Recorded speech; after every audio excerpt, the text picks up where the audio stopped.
Let's do the time warp again. The time warp again.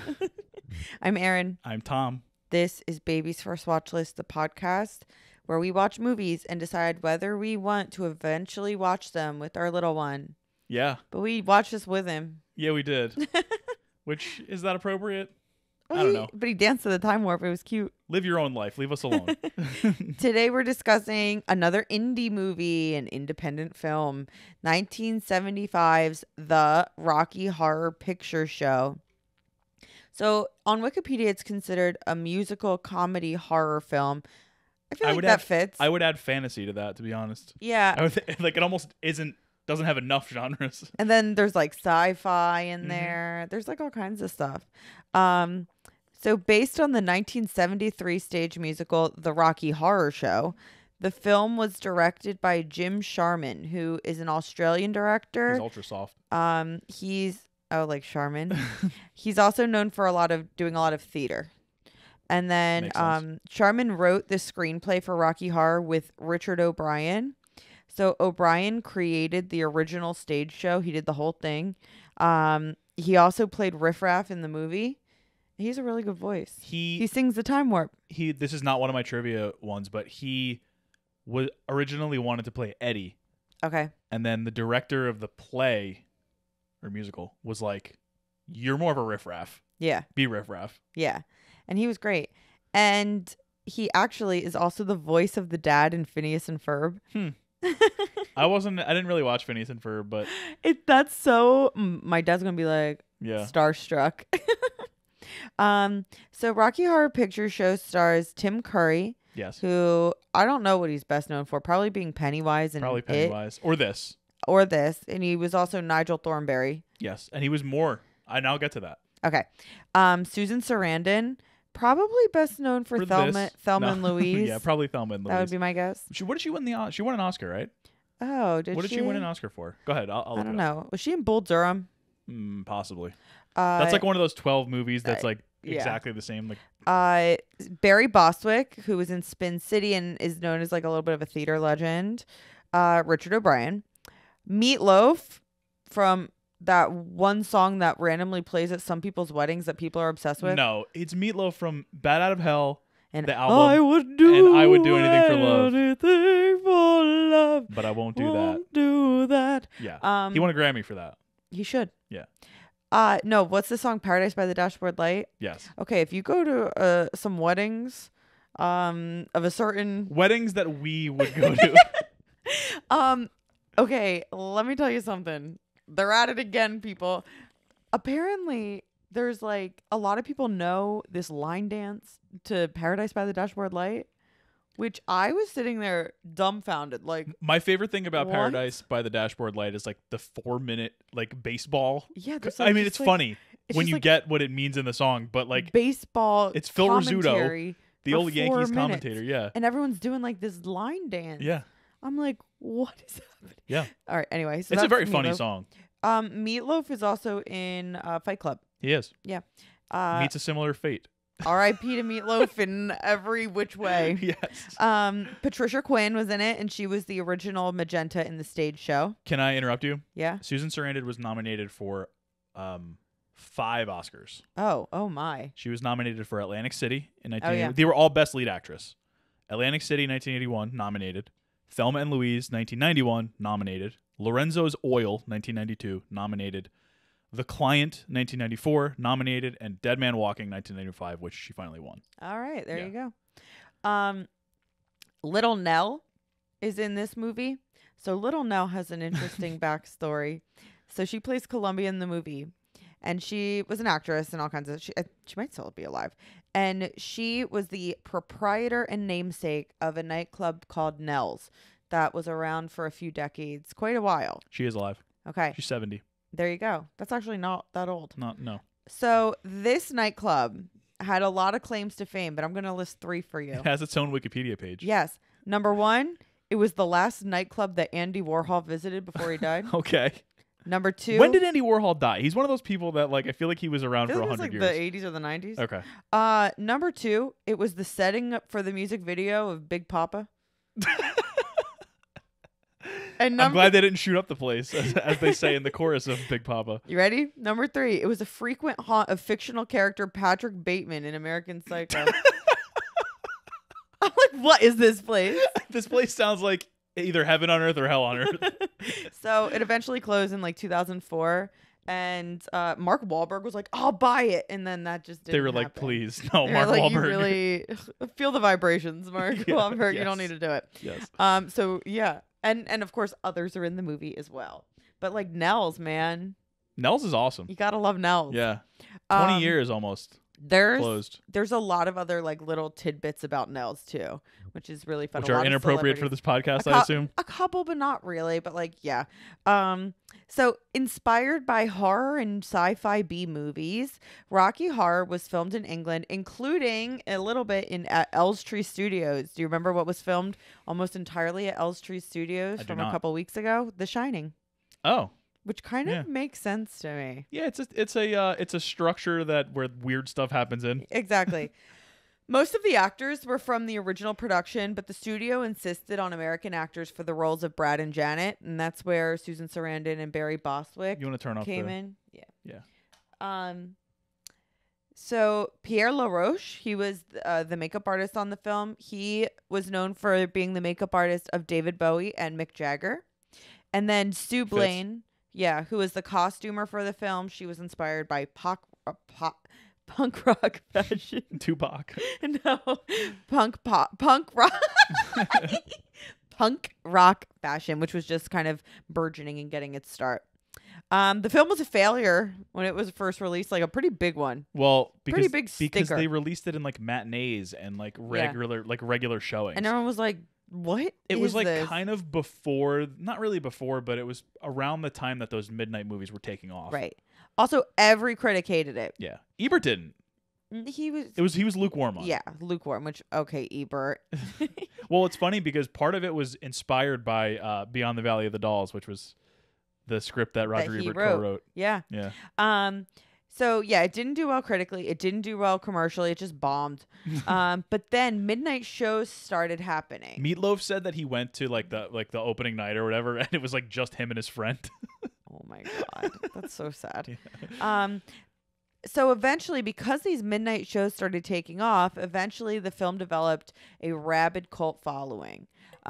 This is one that I would absolutely consider this like is a like cult classic. The cult classic. We have sometimes debates over that because there are certain movies that are considered cult classics on like the Wikipedia article for cult classics that I don't necessarily agree with. This one is like maybe the quintessential cult classic. It's the cult classic.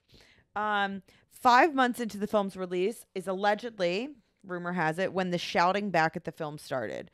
So if you go to a midnight show or a live production of Rocky Horror, there are very specific lines that you shout back at the screen or at the people that are performing. And it's like, it's almost like you are part of the show. It's a specific script or whatever. And so that is something we saw Rocky Horror last weekend, the day after we watched the movie, and they legit have like actors in that are seated in the audience that shout the lines. Yeah. So, you know, if it's a little less authentic, but if you go to like a midnight show, that's what you would probably hear. To emulate that experience since we went for a Sunday matinee with people, we were the younger part of the crowd. Right.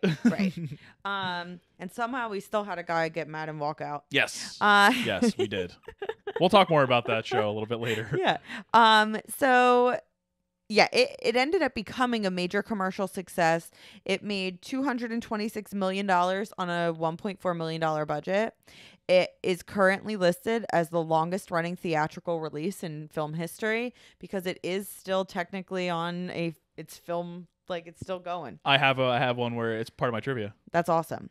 And it's often... You know what? I actually have 6 trivias, so I'll give you that one now. All right. It's the Museum Lichtspiel in Munich. It has screened the movie every week since June 24th, 1977. I love that. I looked it up. I went on the website. It's playing Friday and Saturday this weekend. I love that. They give special kits. The kits contain a biscuit for the toast, rice, a whistle, candle, and a sheet of paper with instructions for the time warp, and you like throw them at the stage or whatever each thing is for each like article in there. And they still do it twice a week. I love Since that. 1977, almost 50 years. It's just amazing. Yeah. It is often considered one of the best movie musicals of all time. I know I consider it one for me. It's a nostalgia one for my family. We've always loved Rocky Horror. I watched it with my family when I was very young, and it's always been Rocky Horror. And it has been preserved by the Library of Congress for being culturally relevant. A sequel was planned but never came to fruition. However, a standalone movie called Shock Treatment by Richard O'Brien with some of the same characters was released in 1981. It did not do well. I've never heard of it. Yeah. It didn't have any of the same actors, really, like the main people. A live reimagined version of the movie was produced as a live musical on TV in 2016. It was called The Rocky Horror Picture Show, Let's Do the Time Warp Again! ! It was directed. Do you want to guess who directed it? Ron Howard. Kenny Ortega. Oh, yes, of course. That makes perfect sense. And it starred Laverne Cox as Frank-N-Furter. Okay. Victoria Justice was Janet. Yes. And, and Adam Lambert was Eddie. Okay. Which I is could see cool. all of those. Also, Tim Curry was in it, but he was just like Oh, okay. Like another role. That's cool. And then I saw that Tim Curry also he did in 2020 a reading of Rocky Horror. He played Frank-N-Furter, and it was to raise money for it was for a political cause. Was that during COVID, during that whole when everything shut down and people started doing those types of things? Yeah. But it was to raise money for, I forget what state of a particular political cause for a state. So really interesting. I love Rocky Horror. I'm so glad that you watched it, and I'm so glad we got to see it live. Yeah, it was a good thing to do. It was so fun. Yeah. And before you get into your hopefully very sanitized plot summary, I don't know. I had to get pretty deep into it. I'll do my NJ connection. Okay, you're gonna get connected for free. New Jersey connection. This one was easy. Yeah. Do you know it? Susan Sarandon. Yeah. So Susan Sarandon was born in New York City, but she grew up in Edison. Yeah. And she actually close to where I grew up. Yeah. She actually graduated from Edison High School in 1964. Yes. She's old, man. She's old. You just got connected for free. She was almost 30 when this came out, if my math is correct. Yeah. That's wild. I love that. Because she's still around and still yeah, she's still. And she was in Blue Beetle, I think. Yeah, right? she was. Yeah. That's crazy. It's crazy. She's doing her thing. All right, Tom, let's get a summary. All right. The film begins with a pair of floating disembodied lips welcoming the audience to a science fiction double feature. Throughout the film, a criminologist from an unspecified point in the future narrates and provides commentary on the events. In November 1974, following the wedding of their friends, a naive young couple, Brad Majors and Janet Weiss, get engaged, the song Damn It, Janet, and decide to celebrate with their high school science teacher, Dr. Scott. So they go to Scott's house, and it's a dark and rainy night, but they get a flat tire. So they're seeking a telephone to call for help because we are long before cell phones. And the couple walks to a nearby castle, as one does, and they find that there is a party being held there. So they're brought in by the strangely dressed butler Riff Raff, the maid Magenta, and a groupie named Columbia who danced to the Time Warp. Yep. Just a random dance number that they're Everybody just all dancing knew it. to. Yeah. So Dr. Frank-N-Furter, played by Tim Curry, a mad scientist, introduces himself in his own song. That's fine. You don't need to name the song. And invites them to stay for the night. With the help of Riff Raff, Frank brings to life a tall, muscular, handsome, blonde man named Rocky in the song The Sword of Damocles. As Frank vows he can improve Rocky into an ideal man in a week in the song I Can Make You a Man, a head-bandaged motorcyclist named Eddie, played by Meatloaf, breaks out of a deep freeze from the freezer. Frank kills Eddie with an ice axe. Yeah, but after Eddie sings a really cool song. Oh yeah, Hot Patootie, Bless My Soul. Hot Patootie, bless my soul. Yeah. I really love that rock and roll. But it sounds exactly like a Meatloaf song, which is so funny. And then after Frank kills him, he just goes back into I can make you a man. Yes. Like, stop interrupting me. Rocky and Frank depart for the bridal suite. Brad and Janet are shown to separate bedrooms, and each is visited by Frank. Meanwhile, Riff Raff and his sister Magenta torment Rocky. Janet, having learned of Brad's visit from Frank, discovers Rocky cowering in his birth tank. While tending to his wounds, Janet visits Rocky. Mm-hmm. Dr. Scott, coincidentally, comes to the castle. He's apparently like a UFO guy now. And he's in search of his nephew, Eddie. Yeah, wow. We didn't know that Eddie was his nephew. Nobody knew. Yeah. He says something about how Frank stole part of Eddie's brain for Rocky, which makes sense because... But like a little part. I mean, I don't know how big Eddie's brain was.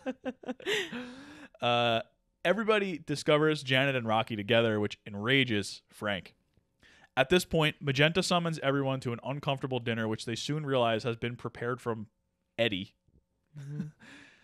Columbia flees in tears. Was it established in the movie that Columbia was like... It was. Because it was more in the show. Yes, it was established in the movie, but like you didn't really know until after, I think, Eddie was killed. Okay. Yeah. Because in the stage show, Columbia is like very clearly like was in love with Eddie or whatever was going on. So Janet runs screaming into Rocky's arms, making Frank chase her through the halls of the lab to the song Planet Schmanet Janet, Wise Up Janet Weiss. Yes. Frank uses his Medusa transducer to turn Dr. Scott, Brad, Janet, Rocky, and Columbia into statues. After dressing them in cabaret costumes, Frank unfreezes them and leads them in a live cabaret floor show complete with a swimming pool and a giant like RKO Pictures mural in the background. Riff Raff and Magenta reveal themselves as aliens, declare a mutiny, announce their mission as being aborted due to Frank's extravagance, and prepare a return to their home planet, Transylvania. I'm Going Home is the song. Yep. Riff Raff kills Frank and Columbia. Poor Columbia. I know. While Rocky survives but plunges to his death with Frank's body in mourning. The castle lifts off into space. Brad, Janet, and Dr. Scott are left crawling away, the song Superheroes, as the criminologist concludes that the human race is equivalent to insects crawling on the planet's surface, lost in time and lost in space and meaning. Science fiction double feature reprise. The Rocky Horror Picture Show.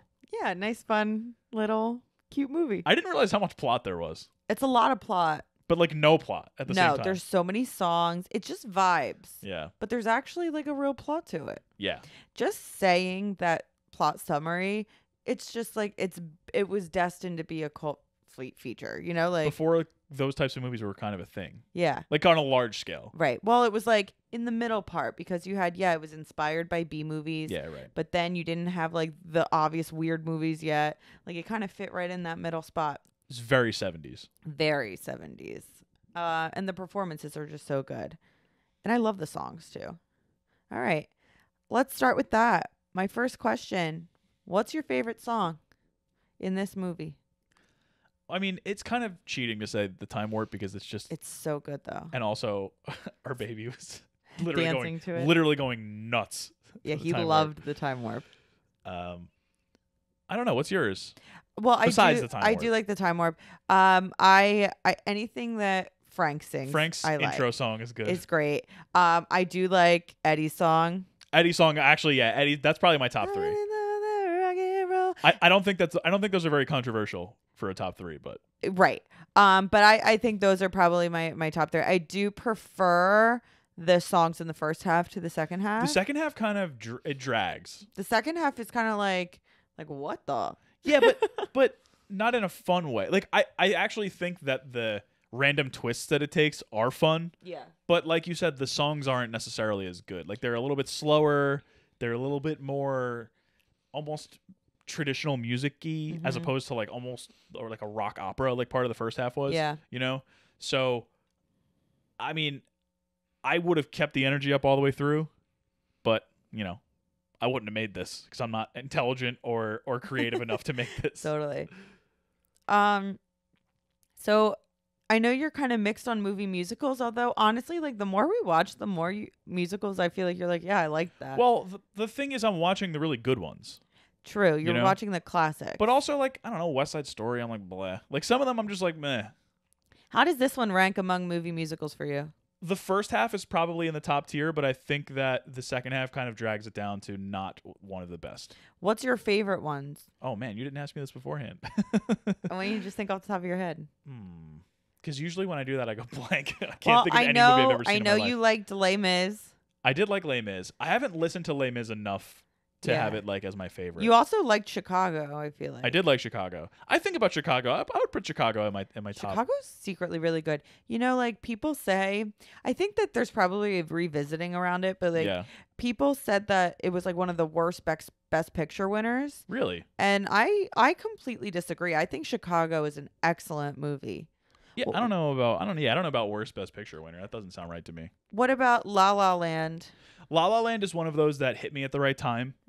And I really liked it the second time I watched it also. I just think it's a really good movie. I think it's it had such a moment in 2016 or whatever year it was that I think people kind of like went back the other way with it and were like, it's actually not that good. But I actually think it is that good.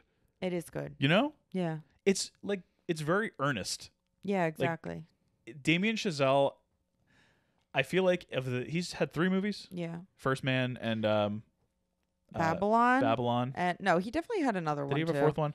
But whatever. Whiplash. Okay. Yeah. So Whiplash was first. Yeah. All of his movies are very like you can tell that he has a strong connection with show business because even First Man, like that was such a huge televised thing that I would even count that as show business in a way. Right. You know, whatever you believe about the moon landing. But but yeah, so I don't know. I just think he has such a knack for those types of movies. And in fact, I think the reason that Babylon didn't quite hit as much as that is because Damien Chazelle's not grimy enough for Babylon. Right. It's good. I liked it. I'm sorry, Palesi, but like La La Land's his best movie in my opinion. Whiplash is up there too, but La La Land I think is his best movie. I agree with you. Another favorite movie musical of mine is Singing in the Rain. I watched that so long ago that I would have to rewatch it. I think you would love it. I'm sure I would. So yeah, that's some good ones. And then Rocky Horror is in my top, obviously, right alongside, nestled with High School Musical. Yeah, I'm on my letterbox right now. So my tops. Oh, School of Rock. Oh yeah. And if you wanna be the teacher's pet, that School of Rock is probably my favorite movie. Period. All right, so here's some of my tops here. We've got School of Rock, Popstar. Yeah, would you consider that a musical? I would. It's littered with songs. Okay. Right? Yeah. Just because it's not like the songs. I was about to sing one, and I'm glad I didn't because I would have chosen the one we listened in the car the other day. Just because it's not, the songs don't advance the plot, but I don't think that matters. Right. No, you kind of, some of them do. Some of them do. La La Land, Whiplash. I also have here Sing Street. Oh, that's so Sing good. Street's Sing a great Street's one. really good. Nashville. Oh yeah. Tick Tick Boom. Yeah. That's a few really excellent. good ones. Pitch Perfect. Yeah. Almost Famous. There's a ton. Wait, there's a ton of them. There's a ton of really good ones. Yeah. Moulin Rouge, Inside Llewyn Davis. There's so many good ones. Those are like all 4.5 out of 5 or above on my letterbox. Totally. Those are all excellent. So wait, there's so many good movie musicals. Yeah. That's what I mean when I say like I just forget every single movie I've ever watched in my life. Yeah. So besides Dr. Frank-N-Furter, who obviously is the best character. Yeah. Who is your favorite character in the Rocky Horror Picture Show? Well, in the movie, yeah, I think it's Riff Raff. Yeah, Riff Raff's great. He's awesome. And he does these little things where you can tell that like he created Rocky and like Frank-N-Furter just kind of like pushed the button or whatever. Yeah. There's like so much under the surface here than that like, and he does such a good job. What's his name? Richard O'Brien? Yes. Does such a great job of, obviously he wrote the thing. He knows what the motivations are. He knows what everything is. He does these like little things in the background where you can see him kind of like furtively looking around. Like he foreshadows everything and you just think like, oh, he's like the weird Igor character or whatever. Yeah. But yeah, he is kind of, but also he's a mastermind himself. Exactly. Which is a really smart, and he's like letting Frank-N-Furter do his thing, but he knows who has the real power. Yeah. It's a very, and Magenta too is kind of the same way, but Riff Raff stole the show, I think, in the movie for me. Yeah. I undercard. I agree with you. No disrespect to Susan Sarandon. She was great too.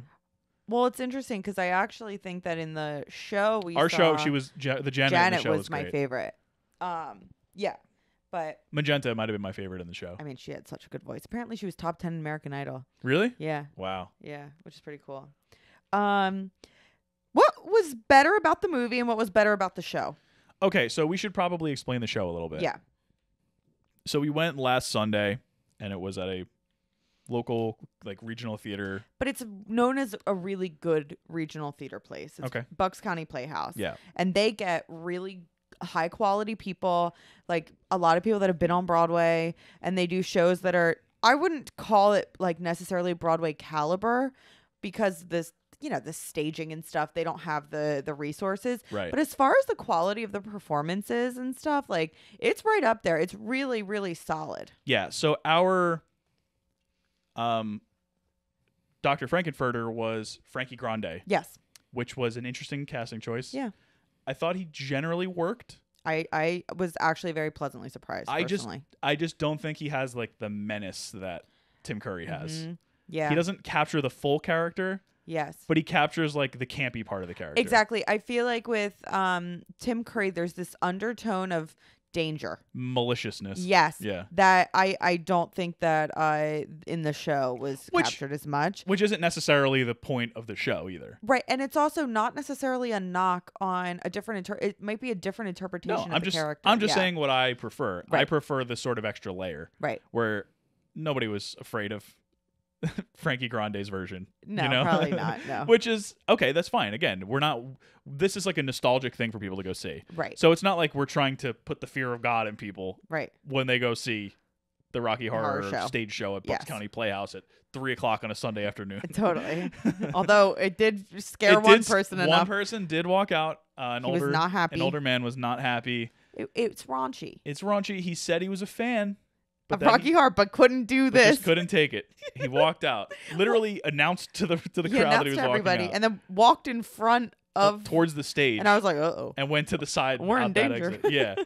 But yeah, so that was a moment. I have to say though, if I were a performer in Rocky Horror, and if any of them ever somehow hear this, I would wear that as a badge of honor. Totally. That's amazing. Oh, I love that happened at our show. If my Rocky Horror version of Rocky Horror was like raunchy enough to get a Rocky Horror, someone who's familiar with it, yes, disgusted and walk out. Enough to spend a lot of money on tickets. Yes, and was in like the 5th row or whatever. Yeah. Like 3rd row. That is an accomplishment. Yeah. That's awesome. So, yeah. So going back to your question. Yes. I found that in the movie, Tim Curry was better. Period. That's not. I don't think that's. He's an all-time. I don't think that's controversial. It's an all-time performance. And that's no disrespect to anybody who's ever played Dr. Frank-N-Furter. Right. I also really liked, like I said, Magenta. Mm-hmm. I thought that she was amazing. Her voice was just amazing. And I thought that Columbia had more to do. Yes. Columbia was more involved, had more of a motivation, and sort of felt like less of a throwaway character. Mm-hmm. Even though she just sort of unceremoniously dies anyway. Mm-hmm. In the movie, I liked Meatloaf as Eddie because he's like, that's perfect for him. Mm-hmm. The guy who played I have no complaints about the show at all. Yeah. But the guy who played that at the show, he's just not Meatloaf. Like there's right. like he's not a world famous like musician superstar. Mm-hmm. Like, yeah. For me, like for the movie, to the movie side, what I like better is you just can tell when a movie was made in the 70s. Yeah. And it's got that 70s sheen to it, and I love that. I love that it feels low budget. That's part of the part of it that feels dangerous too. It's like, yeah, exactly. There's something about 70s movies like, that what is going on just here? feels so out like, there and dangerous. Exactly. So I really enjoy that. Of course, the Tim Curry performance is an all-timer. And so for that side, and Meatloaf came out on a motorcycle. Yeah. I love that. Out of a freezer. Yeah. On a motorcycle. And he's like a bandage on his head. Yeah, He's like bleeding from because his they took head. the brain. It's so good. So on the show side, I thought that hearing some of the songs live added a dynamicness to it that I really liked. I thought that some of the songs in the second half felt more alive than in the movie. Yeah. Like I'm Going Home, they turned into almost a gospel song, which I really liked. It turned into a showcase for some of the voices in the cast, which I really liked. I don't know if you read Roger Ebert's review, but that's basically what he said was that the movie felt flat because it felt Oh. like it should have been should have the rapport between a live audience and the live performer. Well, there you go. Yeah. I also enjoyed the they put in some newer pop culture references that I thought really worked. There's a part where when Janet and Rocky see each other for the first time, they start singing "Shallow." Yes. Which is so good. And then when Frank-N-Furter's really sad, he goes, "Alexa, play The One That Got Away by Katy Perry." And then it started playing. And then Alexa wouldn't turn off. It was And he got really mad at Alexa. That was straight for the Sunday matinee crowd. 100%.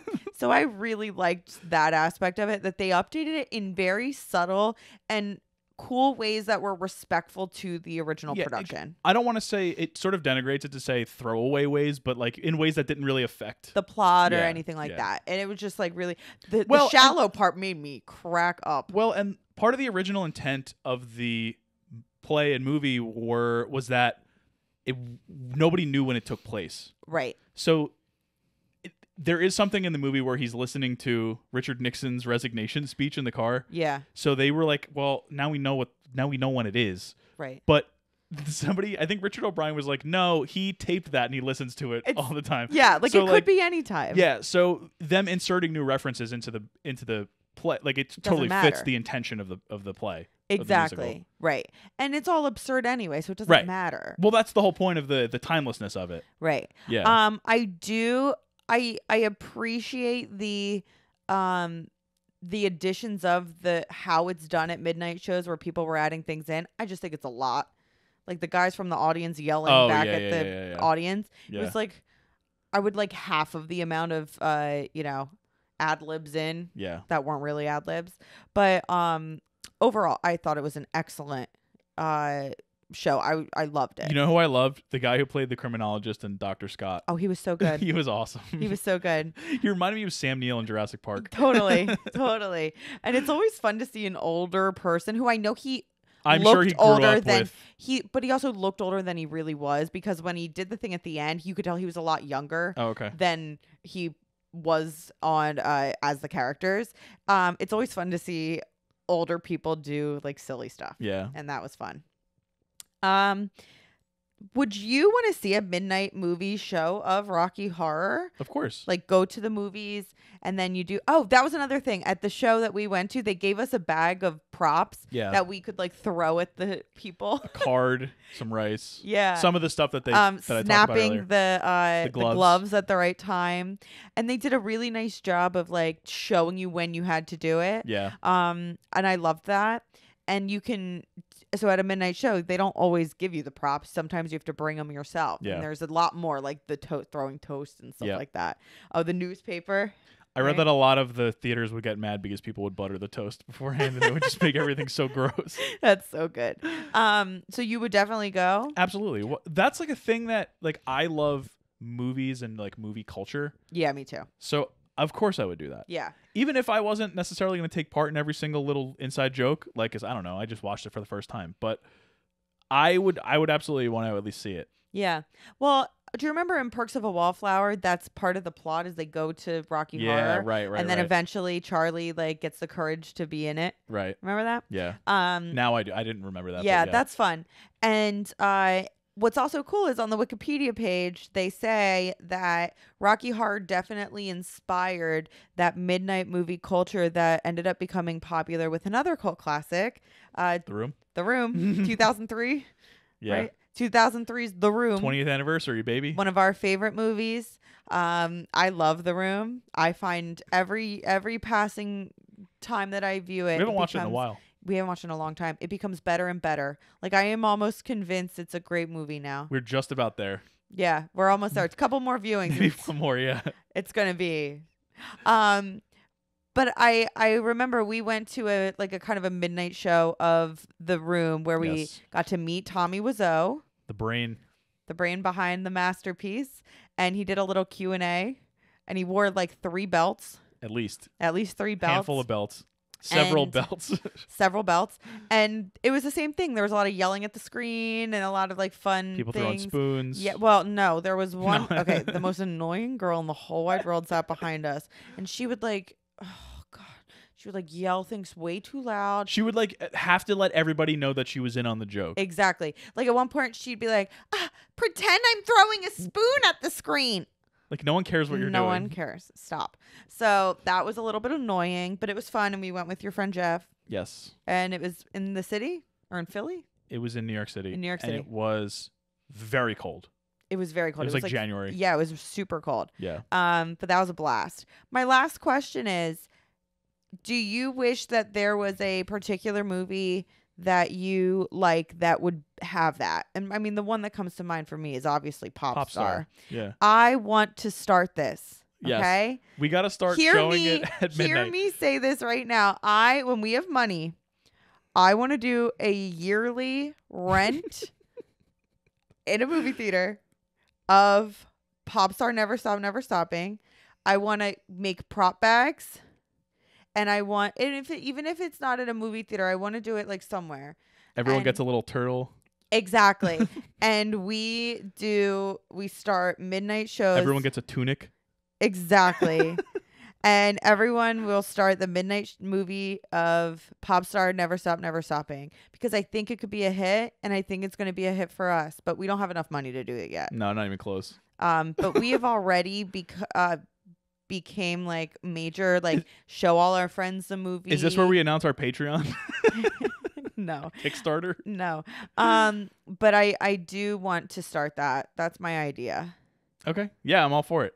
Yeah. We'll just show it to the neighborhood. Just get us a big screen. We'll put it outside on the street. I think that's a good idea. Yeah. All right, cool. We'll Rocky Horror Popstar up. Yeah. Awesome. Absolutely. All right, what questions do you have? Okay. I know this is kind of a vague question, but I'll let you take it where you want to take it. Okay.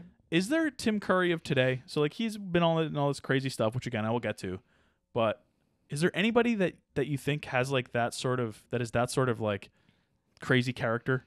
So okay, listen, I thought about it, and I didn't really have a good answer. I have two answers that are not great. Here's my answer, and you got to go with me on it. Okay. I really think Timothée Chalamet's got potential, and let me tell you why. All right, he does the serious thing very well. Okay, we get it. When you watch his high school videos, he does like his raps, and he does the statistics song. Statistics. He's dynamic. He's amazing. He makes he's South Park silly. references. He's so perfect. And I think that we need to see more of it. Well, I think we've probably talked about this before, but I get why they're trying to make him a star. I get like he's got the look, he's got the whole thing. Like I find him so much better when he's allowed to let loose. Yeah, like Don't Look Up. Don't Look Up. The movie's not great. He's great in Don't Look Up. He is great in Lady Bird. He's great. Like when he's able to just cook and there's not the pressure of him being like Paul Atreides and Dune. Like he's fine, but he's willing to make fun of himself. Yes. And look silly. But Hollywood won't let him yet. Exactly. So I think let Timothée Chalamet sing about statistics, people. Yeah. Make a movie. Let him do it. I've got a couple. So the low-hanging fruit for me is Bill Skarsgård because he was also Pennywise. Sure. But he doesn't really match, I don't think. He What about Alexander Skarsgård? I don't know if he's extravagant enough either. Like he plays just off-kilter weird characters. Yeah. I think he's a better actor than Bill, but Bill plays villains. Like he's a good villain player. Tim Curry, good villain player. They don't match necessarily the flamboyance of not just Frank-N-Furter, but Nigel Thornberry and Pennywise is flamboyant as crap. Yeah. I also thought maybe in the same vein, Michael Shannon. Oh, that's interesting. He's always a bad guy. He's always like, he's got that look in his eye. He's not as fun, but I love him. And then the third one, I thought he's kind of like almost the same age, but like Willem Dafoe. Oh, yeah. Wacky out there. He is wacky. Especially in recent years. Yeah. And I'd say like, well, what about Pattinson? I feel like Pattinson could kind of do it. Pattinson could maybe do it. I think he could do it. Pattinson could get there. Get the good timeness in you, you know? Yeah, he's got to veer away from the Batman. Here's one, and hear me out, okay? It's not going to sound right at first, but I think she could do it. Olivia Colman. It's funny because I think she could do it. It's funny because I was thinking in my head who could play the Joker. And like Olivia I think that some of Colman. these people, Olivia Colman could absolutely play the Joker. Olivia Colman. Yeah. She started on Peep Show. Yeah. Right? She did like the silly Shaun of the Dead stuff, Hot Fuzz stuff, Yes. all that. Was she in Shaun of the Dead? She was definitely in Hot Fuzz. She was definitely in Hot Fuzz. And then she's in Fleabag, so she can do the like pompous thing. But then she can also be heartfelt. She's the mom in Heartstopper, which is so good. Favorite. She was silly in The Favorite. She was She was nuts very in The Favorite. serious in The Lost Daughter. I mean, she was extremely like stoic in Broadchurch. I think it takes someone who when they walk on the screen, you're like, what is this person going to do next? And I think Olivia Colman could do that. Every single acceptance speech she's ever given. Literally. That's exactly Literally what happened. So I say this. Olivia Colman for Dr. Frank-N-Furter. Okay. My queen. I want to know what you guys think. If anybody has any ideas for Yeah. for if somebody who could be Tim Curry or like a Tim Curry analog that is active Besides today. Olivia Colman. And besides Tim Curry, who's still alive. Yes. But yeah. What else? Similarly, is there someone that's active or in recent history that you would like to have seen play Dr. Frank-N-Furter? I think a lot of those people, like I think Willem Dafoe is up there for me. I think Heath Ledger. Heath Ledger, again, who could Joker play connection. if you could play the Joker? Jack Nicholson. Yeah, Jack Nicholson in like the late 80s, I could see him, or like the early 2000s when he was in like What Anger about- Management. Yeah. What about Danny DeVito? Danny DeVito, yeah. I'm thinking like Batman Returns Danny DeVito. Yeah. Yeah, I mean, there's so many people. I would just love to see different takes on the character. Yeah, me too. What else? What character would you want to play? Probably Janet. She's the lead. That's why. That's it. Or Eddie, so I could ride it in a motorcycle. Have one scene, I'm out. Yeah, and you just have a very memorable small role. I would want to be Riff Raff.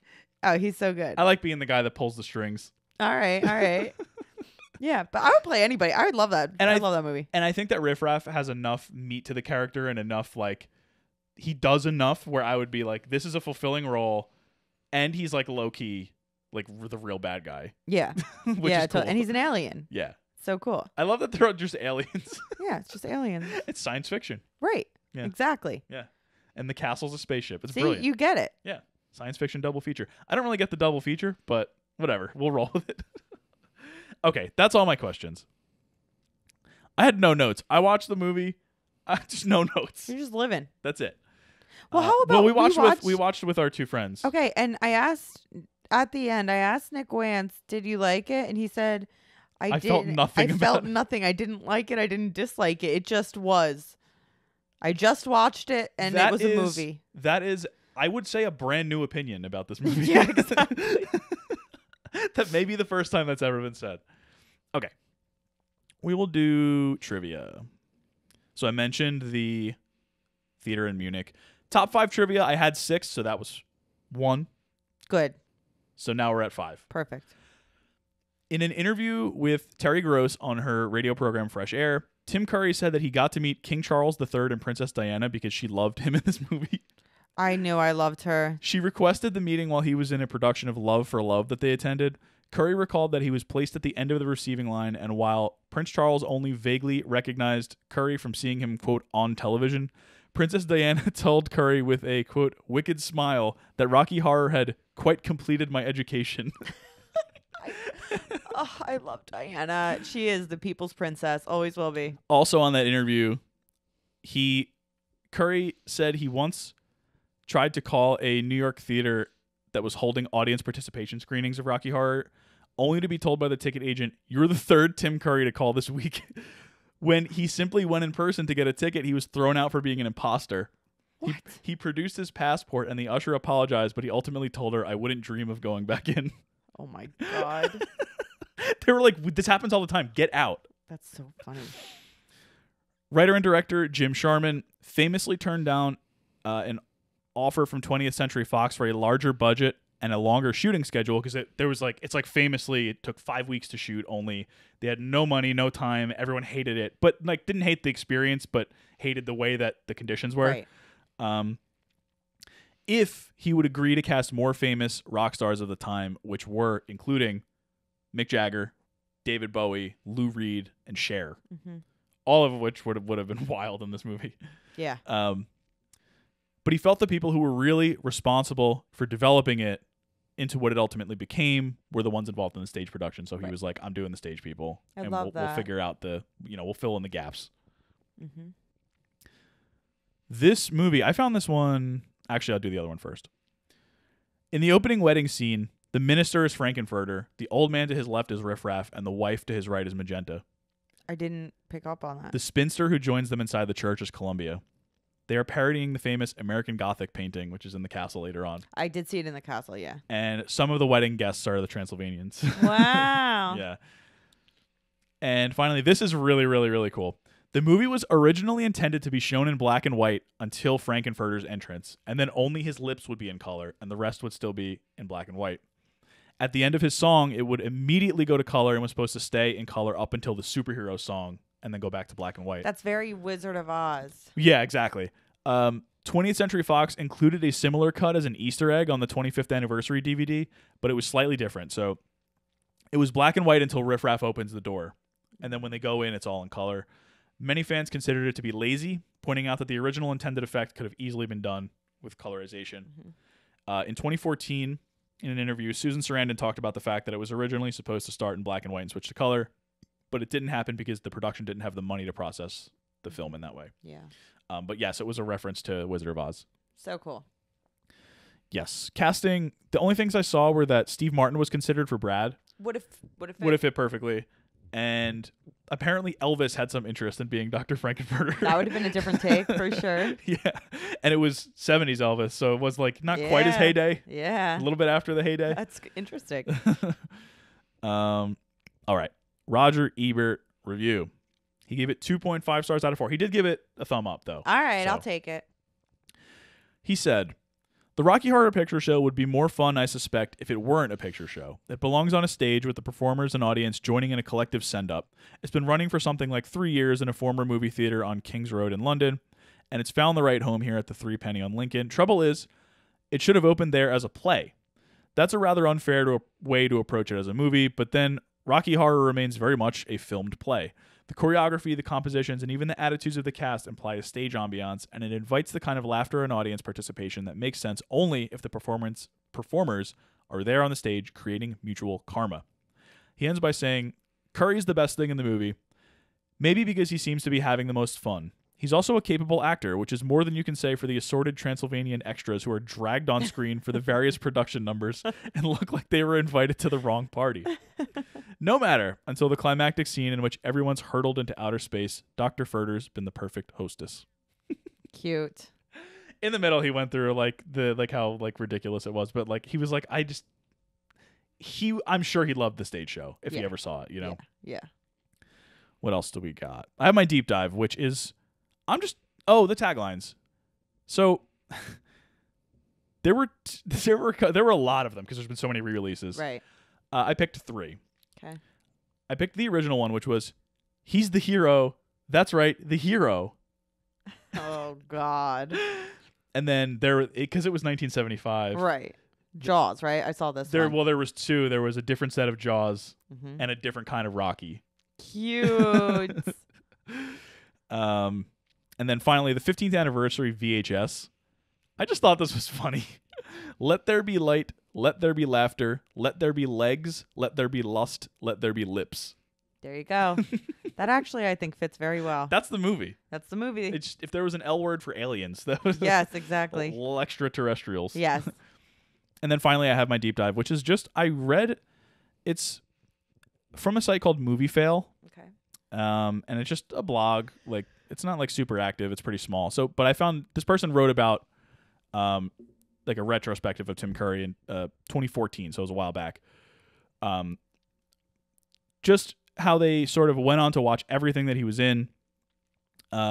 He actually started so this is the only time we're probably going to talk about Tim Curry unless we do Clue or something. We'll do maybe another one of his other movies. But so he graduated from the University of Birmingham, and he then just became an actor. Like he was like, he got a drama degree, English degree, and then was like, all right, I'm just gonna go into acting. So he has starred in almost 200 films and TV shows. Wow. And this person wrote that each role has been just as strange and unique as the one before it, including the aforementioned, which is Rocky Horror, Wild Thornberrys, Dinosaurs. He was in Clue.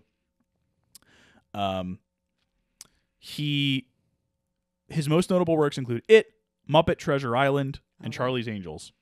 As for TV, he provided live-action performances and work for Psych, Young Justice, Batman Beyond, Criminal Minds, and many more.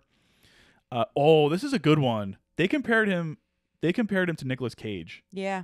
But they said that, like Curry, Cage is no stranger to weird roles. However, he often seems more concerned with money and fame than he does with the part he's playing. That's not anymore. No, I don't agree. But they wrote that we all remember Ghost Rider, and for some reason, its sequel. That is true. A quick glance at Curry's work reveals that he loves two things: voice acting and playing the villain. Most of his roles have been animated and villainous parts, or both. It is rare to watch an actor delve into such horrifying and twisted characters while keeping the audience's undivided attention. Consider Pennywise in It, a playful character that also happens to embody the very essence of evil. Pennywise plays to both of Curry's strengths, making use of his ability to terrify and his impeccable comedic timing. Pennywise may be a horrifying interdimensional life form who exists to prey on his victims' worst fears, but he's also a wisecrack, which is pure Tim Curry. They talk about how Rocky Horror Picture Show launched his career. It was his first movie. Yeah, it's insane. Which is wild. He's so adept at playing the villain that after recording 4 episodes of The Joker for Batman the Animated Series, his version was deemed too scary for children. So they gave it to Mark Hamill, yeah. who went on to become like a beloved Joker. He did play, as I mentioned, he played some parts in Young Justice and Batman and Batman Beyond. So he stuck around. They're like, you got to pump the brakes on the Joker, man. That wasn't the first time that happened to Curry. It happened in another movie that we covered. What is it? Who Framed Roger Rabbit? Oh. He auditioned for Judge Doom. Too scary. Spielberg, Zemeckis, Kathleen Kennedy, Jeffrey Katzenberg, and Michael Eisner all felt he was too terrifying. That's so funny. And so it went to Christopher Lloyd, right, who was also pretty scary. Yeah, he was scary. Like, if I was a kid and watched that, yeah, kids shouldn't watch that movie. But, but it's important to note that, as with any good actor, Curry can play against type. His role as Nigel Thornberry in The Wild Thornberrys is the exact opposite of his usual fare. Mm-hmm. He's a downright goofy dad character who's delighted children for years. Curry brings the same magic to Nigel as he does to any villainous role. He trades in freakish menace for impeccable comic timing. The cocktail worked so well in The Wild Thornberrys that it became its own meme. Mm-hmm. With a career as hefty as Curry's, it's refreshing to see how varied his acting gigs have been. His desire to go for the downright scary roles sets him apart, while his knack for humor is certainly impressive. One thing is for certain: there's no one so good at being bad. It's so true. Yeah, and this was written by Haley Duran, Moviefail.com. Good job. Yeah. And the one thing, the part that they know him from is Clue. So they did a whole thing on Clue in the beginning. And Fern Gully. But yeah, so Tim Curry is like a singular person. There's nobody like we tried to find somebody who was like an analog for Tim Curry, and there kind of isn't. It's just crazy to see how he, and this is I think this and It Pennywise have to be his most prominent and popular. Yeah. I got to see Muppet Treasure Island now. Maybe we'll do that for the podcast. I forget what he was in Young Justice. I've seen Young Justice, but I don't remember who he was. I'm just gonna look that up real quick, and then I can pretty much wrap up. He played. I forgot that Lacey Chabert was Gretchen Wieners. Yeah, Eliza. Oh, he was G. Gordon Godfrey, who was like one of the bad guys. He was tells me nothing. He was like the evil politician guy in Young Justice. Yeah. So does Rocky Horror Picture Show make Baby's first watch list when he is conscious enough to understand movies? Yeah. Yeah. Definitely. I mean, you watched it and you didn't grow up too bad. No, not too bad. So I'm sure he'd be fine. Yeah. When did you first watch it? Early high school. Okay, that's not late middle school, that's early not bad. high school. But so Kaylee was around the same time. Yeah. Like when she was younger. 3 years younger, 2 years younger. And yeah, I grew up with a healthy love of camp. Yeah. And cult classics. And not Seriously. not the camp that we covered last week on Friday the 13th. No, Different not type that of kind. camp. Not that kind of camp. But like, I really feel like this is one of those movies that I was just like, oh, I get it. Yeah. Like, I like this kind of stuff, and it is a little too off kilter for me at times, but it's still right up my alley. I think that I will tell you what, I think that it made me want to watch some of the movies that it was referencing. Like, I've always been interested in like those weird like old sci-fi movies that I never really got to, you know. And then you can sing a song, science fiction double feature. Right? Yes, exactly. I will paint my lips. I'll do the lipstick. Exactly. Yeah. Do you have any takeaways? Yeah, I think my takeaway, and this comes from watching the stage show as well, is it's okay to have a little bit of fun with everything. Yeah. Like, it's all right to not take things seriously, to make fun of yourself, to get a little wacky. And is everyone going to like it? No. There's going to be a guy with a ponytail who gets up and tries to leave a third of the way through or halfway through the show and yells at everybody. But you know what? We'll just say it was during the rendezvous between It was a very Frank raunchy part. and Brad and Janet. Yes. But you know what? There's nothing wrong with a little bit of good old fashioned fun. And I think that that's something, don't take yourself too seriously is what it comes down to. Yeah. I am going to sort of be a little bit more meta with this one. I'm going to say my takeaway is remember what makes something great. Remember what makes sort of your life great. So like when they made this movie, they turned down the money, they turned down the time for the people that made it work, for the reasons that made it work, for the actors that were in the stage production. And sometimes loyalty is better payment than money, because you can make a lot of money with loyalty, because they made a lot of money from loyalty. And royalties. well, let's not talk about that, because Susan no. Sarandon said that they don't get a lot of royalties they don't get a lot from of money? the DVD sales. There's a whole controversy about Uh-oh. So not royalties, but loyalty. Loyalty. I love that story that they were like, no, we're keeping the band together. Yeah, that's nice. Everybody that wants to be aboard can come aboard. I love that. And we'll do it. And it was a huge success eventually. Well, and that's a thing now in a lot of movies where when you're casting movie musicals, to cast Broadway actors and cast up and coming. Well, like West Side Story. Like West Side Story, The because Spielberg one. when you have Ariana DeBose and Mike Faist, they were the best parts of that movie. Rachel Zegler from Broadway too? She was in local theater. Oh, okay. So she was still in high school, but she was in our high school production of West Side Story. So when you do that and you cast real theater actors one person who wasn't from Broadway in that movie. Yeah, that's for sure. But when you cast real theater actors in theater roles, you get the good stuff. Yeah. And then, but on the other hand, sometimes you cast Russell Crowe and Les Mis and it's awesome. For a whole different reason. For camp reasons. Exactly. And I'm Javert. Okay, so that was Rocky Horror Picture Show. We hope you enjoyed listening. We hope that we did it justice, because people who are Rocky Horror fans are wild. We're Rocky Horror fans. Well, I wouldn't consider myself like a rabid Rocky Horror fan. I'd be like, I liked it. I liked You're the show. a casual. I'm a casual for sure. Yeah, so that's that. And next week we're finishing up our October movies already. I can't believe it. Actually, I can, because this is a month I have no days off of work.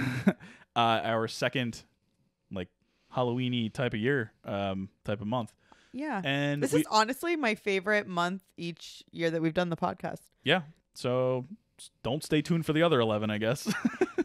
Next week we will be doing 1999's The Sixth Sense.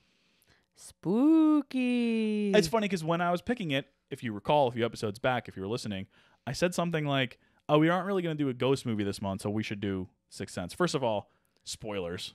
It is a ghost movie. And we did The Shining. And I was like, oh, yeah. I forgot that was a ghost movie. I considered that a slasher. Yeah. I guess it is both. Yeah. But either way, next week is The Sixth Sense. Bruce I'm Willis, excited. I love that movie. Haley Joel. Yeah. I want to talk about what he did in The Boys after that, because Okay. he played like a parody version of himself as an older version of a child medium. Oh, that's fun. In The Boys. All right, cool. Yeah, so that's that. That's Rocky Horror, and we will see you next week for The Sixth Sense. Okie dokie. Bye-bye. See you later.